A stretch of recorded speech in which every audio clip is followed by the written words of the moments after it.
আসসালামু আলাইকুম। দেশ এবং প্রবাস থেকে আজকের ভিডিওটা যারা দেখতেছেন আপনাদেরকে বিনীতভাবে রিকোয়েস্ট, আমরা চলে আসলাম একটা মাদ্রাসার প্রোগ্রামে।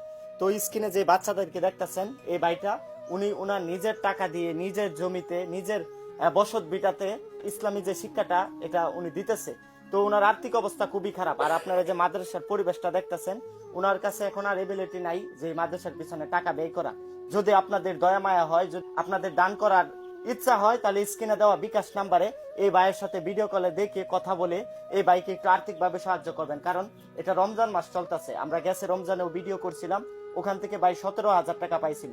আবার 1 বছর পরে ফিরে আসলাম, কারণ আল্লাহ তালা 1 বছর বাঁচায় রাখছে। তো এখানে আসার পরে দেখি এখন পর্যন্ত কোনো এই মাদ্রাসার পরিবেশ কোনো চেঞ্জ হয় নাই, কারণ কেউ বেশি অ্যামাউন্ট দান করে নাই। যদি একটু ভালোভাবে অ্যামাউন্ট দান করতো, তাহলে হয়তো বা এই মাদ্রাসাতে 2টা ফ্যান কিংবা একটু বসার ব্যবস্থাটা একটু ভালোভাবে ভাই করতে পারতো। তো সবাই ভিডিওটা শেয়ার করে দিবেন। কে কোথায় থেকে দেখতেছেন ছোট্ট করে একটা কমেন্ট করবেন। ভাইরাল ওমর টিভি ইউটিউব চ্যানেলটা সাবস্ক্রাইব করবেন, ভাইরাল ওমর টিভি ফেসবুক পেজটা ফলো করে দেবেন। আল্লাহ হাফেজ।